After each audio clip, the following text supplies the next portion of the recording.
Шынымды айтсам, мына хабарды оқып отырып, жүрегіме қатты батты.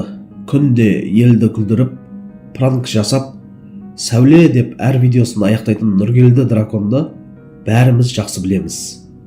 Ол өзге блогерден ерекше, өзіне ғана тән стилімен халықтың көңілінен шығып жүрген жігіт. Бірақ күлкінің артында кейде көзге көрінбейтін үлкен қайғы, ауыр сынақ тұрады екен. Бүгін қазақ жұртына қаралы хабар жетті. Жас та болса, елге танылып үлгерген блогер Нұргелді дракон өзінің ең қымбат адамынан айырылды. Оның анасы қайтыс болды. Әлеуметтік желідегі парақшасында өзі жариялап, бұл ауыр қазаны елге естіртті.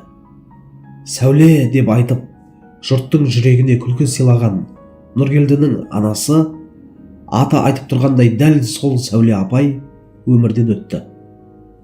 Әзілдерімен елді баурап, пранктарымен көпшіліктің назарын аударған Нұргелді үшін бұл үлкен сынақ екені анық.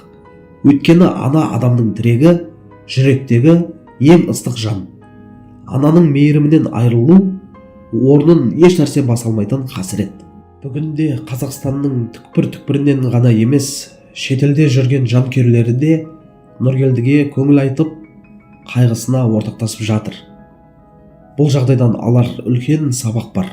Достар, біз кейде әлеуметтік желідегі әзіліне қарап, адамның жеке өмірін ұмытып кетеміз. Бірақ әр блогер, әр әнші, әр танымал тұлғаның да жүрегі бар. Ол да біз сияқты жылайды, қиналады, қайғырады. Сондықтан әрқашан жылы сөз айтып, жақсы тілек тілеген дұрыс. Кім біледі, бір ауыз сөзіңіз әлдекімге демеу болып қалар.